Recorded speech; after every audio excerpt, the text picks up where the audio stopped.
Hey everyone! Now, you know that I recently made this studio, and that we've got some projects coming up, and I'm sure you can tell with a couple of tanks there, and having a tank over here, and there's not a whole lot more space left for tanks, so the studio has to expand. So what I've decided to do is take over the rest of my basement, this room behind me, and turn this into the studio as well, which gives me a lot more space, tons more space, for larger tanks. But the thing is, I hate the color of the walls, and I'm sure you can tell I've already kind of started turning this into a better room by painting it. So I'm not using the exact same color as the rest of the studio. I've actually decided to go with that's disgusting. I'm looking at it in the camera here and I just hate this color so much. But this color, I think this color I can do. So we're gonna go ahead and paint the entire room here. I'm actually gonna do two tones. We're gonna be doing light gray for most of the room, and then all the way across there, a dark gray up top, just to give it a bit of an accent, and to kind of make the room feel like it's a little bit deeper by having an accent wall that's darker, which I've done in the past and I really like. So I'm gonna try to do that again. I've already pulled all the outlet covers off of everything. I've done a little bit of the cutting, obviously, but there's still a ton left to do. Oh, the other thing I'm going to do is all the pot lights in the ceiling here. All these pot lights are halogen right now. And to make matters worse, they're halogen with a screw-in base, which makes it really difficult to get a LED in there that's going to fit. Let me show you. It's going to be very hard to get an LED that fits in here. I've already tried. I found some par 28 bulbs, but they're way too wide to fit in this small space. So what I did find is some GU10 LEDs that do fit in this very, very well. I've used them in other GU10 fixtures, but that socket type is not GU10. So I've got some converters coming that will screw in to those sockets to change them into GU10. So then I can have LED lighting in the basement in cool white, which is more similar to the daylight that actually comes through the windows, which makes it a lot easier to film in here when all the light is the same. That way you don't have weird warm cast shadows in places and all kinds of mess.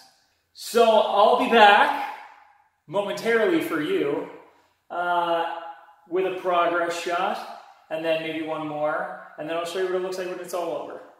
Just a quick update. I've done basically all of the cutting, which is the long, tedious part of painting. For all of the light gray everywhere in the room, which means now I can get on to rolling it. And now I'm making some serious headway.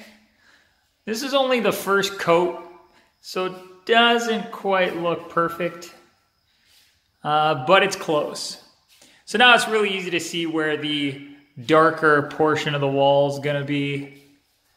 It's going to be all up there to about there. Okay, so it's actually technically day 3, and I did finish this up. The studio is completely painted now, and I think it looks awesome. There it is.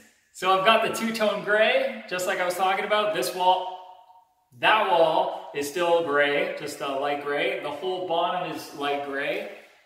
And then I've got my border around the windows up to the other wall like I was talking about. And then this wall is light gray as well. So I think that actually turned out awesome. It gave some purpose to this lip that I've got that runs around the inside of the room. Before it kind of just came across like a weird shadow when the wall was all the same color, but I feel like now it's a lot more purposeful, like it was done with some sort of intention. which I would rather that than it just look crazy out of place. The other thing is that I did manage, to get LEDs for the pod lights. So the adapters came in, I screwed them in. All of these 6 lights were a screw-in style, kind of like par 28 style bulb, but had a GU10 size in circumference, not a par 28 size, except for one that is actually a par 28 fixture.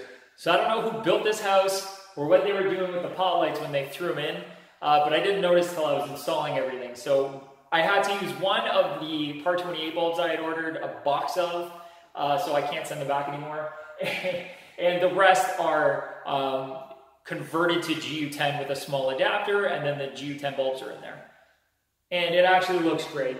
It's not orange cast, like if I'm standing here, I'm gonna stand under one. If I'm standing under one, it's not nearly as orange cast as a halogen would be. It's a lot closer to the daylight. If I turn it off, see now I'm just not lit up, but with it on, there's just some extra light.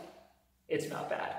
Anyways, if you guys haven't subbed up to this channel, this is my personal channel. I kind of get up to some behind the scenes stuff, some of the stuff I don't talk about on Big Al's VOD. This is a lot more off the cuff. You know, if I'm doing some maintenance or something and I want to show you something cool, or I have a quick little idea that would not work for the Big Al's VOD channel, I'm going to do it here for you guys. I'm going to try to release somewhere in the neighborhood of 2 videos a week.